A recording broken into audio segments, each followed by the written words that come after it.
Okay, we're going to begin lesson 3, and this is another go at basic photo correction. If you look at my screen, you'll notice there are 4 files open. These 4 files are also available to you. The one on the complete left, that is the start file. The one in the center is what we hope to look like in the end. The one in the upper right, that's the clouds that we're going to be inserting using the clone stamp tool, and the image on the lower right side of the page. Those are instructions for you to follow step by step. So, having said that, let's begin the lesson. Okay, on the instruction sheet here in bold letters, it says do this first. Open the file, which we've done, save as, and add your name and save to the USB. So let me do that. File, I'm going to hit save as. And when that comes up, I'm going to put my name in front of the file. Make sure it's in front. Don't ever take the ending off. That will damage your file. Then I'm going to make sure I put it into my USB. So I'm going to click on the computer there. My USB is there as Disco. I'm going to hit open and I'm going to hit save. And I will save it to that location. Once I've done that, I see my name appear on top and I'm ready to go. So once we do that, the next underneath, there's a little pink area here that says checking and setting appropriate resolution. Change the DPI to 150. So let's do that. We're going to go up to image size, and then we're going to change here. Let's bring it up higher. And you see the resolution is set at 72. We're going to change that to 150, and we're going to make it bigger. And now you notice the picture expands. And what we'll do is we'll hit Command 0 and bring it back to a smaller state. The reason we needed to make it a bigger file is later on we're going to be adding these clouds. Those clouds are 150 dpi, and so now we made them the same size. Otherwise, there would be a distortion. If I left this small, the clouds would look really, really big in this space, and we don't want that to be the situation. Okay, so the first step is going to be to crop the image. So we're going to go over to our toolbar. We're going to get the crop tool, and we're going to bring it along. Now, once we get a little shape in, that's the time for me to turn it and rotate it. I want to just make one side straight. If I get one side straight, the others, and I mean really straight, not I think it's straight, I mean really straight. Then I can take and I can stretch it over to the corners. And see, I'm a little bit off there. I find it's best if you want to get really accurate to actually zoom in. It gives you more control. And now I'm much in better situation than I was. Now I can take and I can pull down and I'll have a nice 4 corners all around. Once I do that, I can double click and I've cropped the image. After we crop the image, we want to adjust the overall contrast. So we're going to go up to where it says Image, Adjustments. We're going to look at Brightness, Contrast. Once a dialog box comes on up, we start looking at the image and we explore how much more contrast we want. So I'm increasing the contrast. I don't think it needs to be brighter. If anything, maybe bring it down a little bit and increase the brightness of the contrast. Maybe that's a little too much on the, but something like this.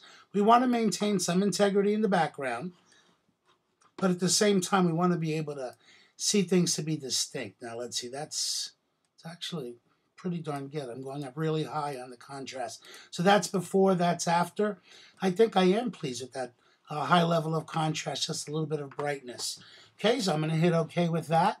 And this is a visual experience, so you're going to have to trust your own eyes. It's not always about what numbers did they use, but you have to look at this and learn to make judgments visually. So I've done my brightness contrast. The next thing I want to do is remove a color cast. Okay, so the color cast on this image tends to be a little warm. So we want to cool this image up. So we're going to go up to the top. We're going to go to Image, Adjustments. We're going to go to Color Balance. And then we're going to look at that and we're going to try to adjust that to cool the picture down. So the cool colors would be cyan, green, and blue. So let's start with a little bit of blue. Adding a little bit of blue, see where we go. Remember, we can always see before and after. And we can see the subtlest of changes. I'll add a little cyan and a little bit of green. A little more blue. Now, we can see a big difference here. If that's before and then this is after. And we see we brought it down. Maybe that's a little too much. Bring down a little bit of that blue. Let's see. Yeah, it's a little bit cooler without overdoing it, so I'm going to hit OK to that. So that removes the color cast. Now we want to start adjusting colors and tones in specific parts of the image to bring out highlights, midtones, shadows, and we want to desaturate certain colors. So there's a list on the right here which kind of let you see. One, we want to change the color on the orange objects at the lower bottom. Then we want to eliminate the yellow boat in the water. We want to get rid of that yellow boat. We're going to want to brighten the red stripes. That's the red stripes that are here on the boat. We're going to want to select the sky and replace it. Oh, we're going to want to select the sky and save the selection. That's true. And then we're going to want to bring in the clouds. Then we're going to inverse the selection. And then we're going to use that and burn the skyline. And then we're going to deselect everything, and then we're going to sharpen the whole thing. So those are the steps we have yet in front of us. Okay, now we're going to do one of my favorite things is we're going to get rid of that little boat. So we want to make sure that our brush is set to a nice softness because we don't want to have hard edges there. And our diameter shouldn't be very big. About what I have there, a 9 or a 10 is fine. So here's Command Z there. I'm going to take my clone stamp tool and I have to tell the computer where we want to clone stamp from and then where we're going to put it at. So I want to cover this boat. I'm going to put water over it.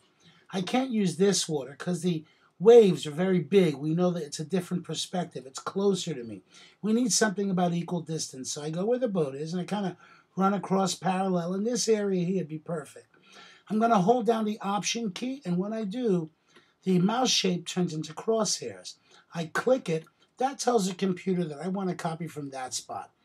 Now, I'm going to go over to where the boat is, and I'm going to click the mouse, and now it's going to bring, you'll see the crosshair on the right as I'm using it on the left, and as I rub this out, I'm replacing it with water, and the water kind of matches. Now, I don't want to go too far because I don't want to run into that boat. So I take my time, I do a nice job, and that boat is gone. You would never know that boat would have been there because mixing into water, it's just a perfect little blend. So we've got rid of that. Now the next thing we want to do is we want to brighten the red striped tarp on the boat. To do that, you're going to need to make a selection, and I recommend the polygonal lasso tool to go around that. But you can experiment with the different tools. I've already made a selection. I'm simply going to load it. I'm going to load the stripes in place, hit OK, and that's my selection. Now what I want to do in that selection is I want to brighten that up. So there's a couple of different ways we can do it. We can brighten the stripes up. We can go to Hue and Saturation and brighten it that way, or we can simply use the sponge tool, the Saturate tool here, and we could bring certain areas up and brighten it up. And we could do it like that. And that's the way I like to do it because I get to really see some areas I want a little brighter than others. And so that's a really great way to do it.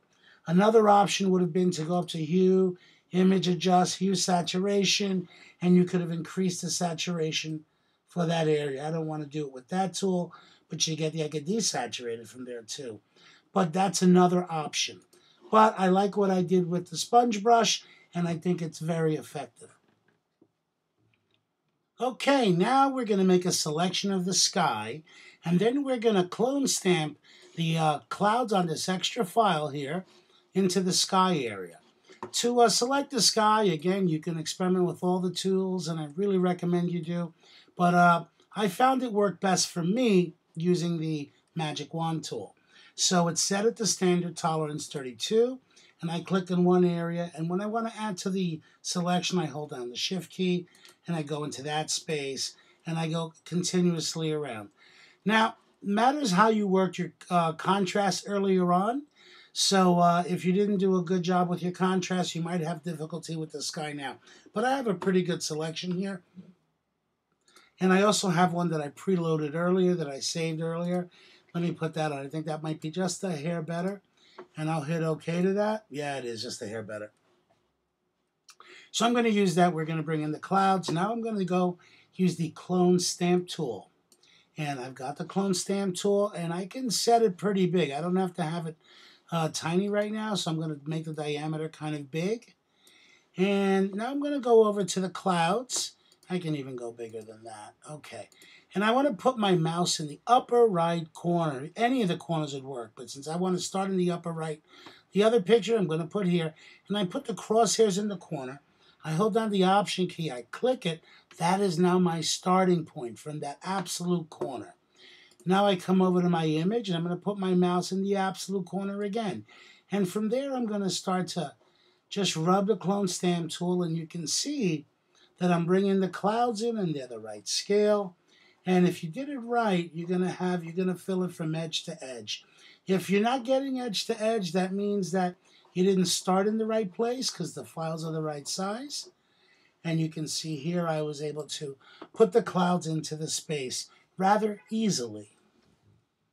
Okay, the next thing we're going to do is we're going to save this selection, because it's a good thing to learn how to save a selection, especially when they're difficult to make. So to do that, we're going to go up to Select, and we're going to scroll downward to Save Selection, and you want to give it a name. So we're going to call that the sky, and I'll hit OK, and I'll have the sky as the selection. If I were to deselect this, if I needed to put it back up quickly, I don't have to reselect it. I go Load Selection. I look for the one that I typed in as sky, and it puts it back on the screen for me. A little more information on selection. Right now we want to select the buildings here in the background, and the most difficult part about those buildings is going to be that skyline, especially with those clouds in the way. So we want to use what's there, but let's inverse it. That means we're going to reverse it. So we're not going to be holding the sky, we're going to be holding the buildings. I hit Inverse, and to show you what I mean, here's the brush. If I were to paint, I'm going to wind up painting on the buildings, not on the sky, because I've now just grabbed we've inversed, and so we've got the reverse of what we had. The other thing we want to do is we want to get rid of the water, so I'm going to use a rectangular marquee tool, or you could use the polygonal one, and I'm going to hit the Option key, and I'm going to subtract a piece of that from the bottom to the bottom of the page.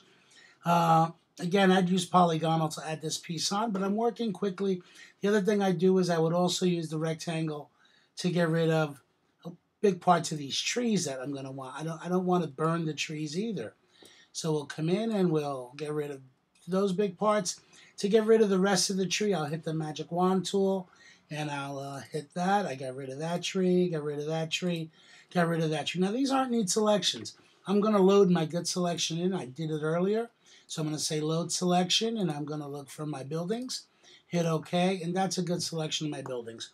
Notice I got rid of the tip of the boat, everything else. Now I want to burn that selection so I can bring out some details in the background. I want to use a big brush so I'm not making lots of little marks, and I want to make even movements around. Here we're going to go into midtones, and yeah, that's about right. So I'm going to go through it. There we go once. Not a lot of little marks. A lot of little marks are going to look funny. So I use a big brush, so I do it evenly. And I think I can let that go right there, and then I can hit Deselect. Excellent.